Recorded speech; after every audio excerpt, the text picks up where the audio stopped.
નમસ્તે બાળકો, અગાઉના વિડીયોમાં આપણે રીવા અને મીનાની સાથે ખૂણાઓ વિશે શીખ્યા હતા। આ વિડીયોમાં આપણે ખુલ્લી આકૃતિ અને બંધ આકૃતિ શું હોય છે અને કોઈ આકૃતિના કોણ બદલીને એક નવી આકૃતિ બનાવવાનું એક ઉદાહરણ જોઈશું। આજે મીના અને રીવા લાકડીઓના ટુકડાથી જુદી જુદી આકૃતિ બનાવી રહી છે। તેમણે 5 લાકડીઓ જોડીને આ આકૃતિ બનાવી, પછી 6 લાકડીઓથી આ 2 આકૃતિ બનાવી। રીવા, શું તને ખબર છે 6 લાકડીઓથી બનેલી આ આકૃતિ એક બંધ આકૃતિ છે અને આ એક ખુલ્લી આકૃતિ છે। રીવાને દીદીની વાત સમજમાં ના આવી, માટે દીદીએ આકૃતિને કાગળ પર બનાવવાની શરૂઆત કરી। જો રીવા, હું આ આકૃતિને કાગળ પર બનાવું તો જ્યાંથી હું આકૃતિ બનાવવાની શરૂ કરું છું ત્યાં જ આકૃતિ પૂરી પણ થાય છે। પણ જો હું આ આકૃતિ બનાવું તો જ્યાંથી હું આકૃતિ બનાવવાનું શરૂ કરું છું અને જ્યાં પૂરી કરું છું એ બંને અલગ અલગ બિંદુ છે। એટલા માટે આ એક બંધ આકૃતિ છે અને આ એક ખુલ્લી આકૃતિ છે। સારું, આ તો મેં વિચાર્યું જ ન હતું દીદી। આ જો રીવા, મેં બંધ અને ખુલ્લી આકૃતિઓના ચિત્ર બનાવ્યા છે। શું તું આમાંથી બંધ અને ખુલ્લી આકૃતિઓને અલગ અલગ કરી શકે છે? તમે ઈચ્છો તો વિડીયોને અહીં અટકાવીને આ પ્રક્રિયા કરી શકો છો।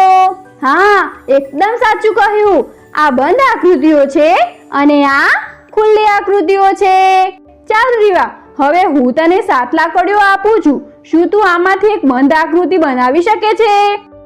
હા દીદી, આજો મેં શું બનાવ્યું છે। ખૂબ સરસ રીવા, પણ શું તે ધ્યાન આપ્યું કે આકૃતિમાં ઘણા બધા કોણ છે?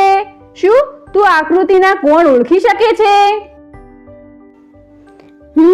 હા દીદી, હું પ્રયત્ન કરું છું। દીદી, મારી ગણતરી મુજબ તેમાં 7 કોણ છે।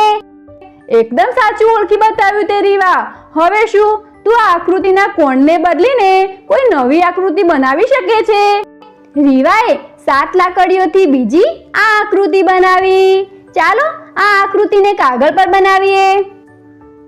શું તમે જોયું કે આપણે જ્યાંથી આકૃતિ બનાવવાની શરૂઆત કરી અને જ્યાં પૂરી કરી તે બંને બિંદુ અલગ અલગ છે, એટલે કે આ એક ખુલ્લી આકૃતિ છે।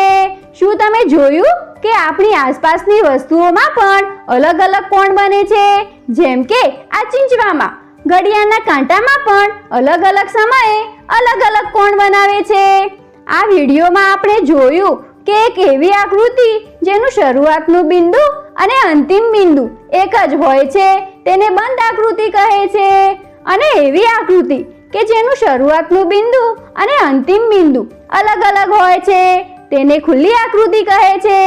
અને આપણે એક આકૃતિના કોણને બદલીને બીજી આકૃતિ બનાવવાનું ઉદાહરણ પણ જોયું। શું તમે કહી શકો છો કે આમાંથી કઈ કઈ આકૃતિઓ ખુલ્લી છે અને કઈ કઈ બંધ છે? શેમાં ખૂણા છે અને શેમાં નથી?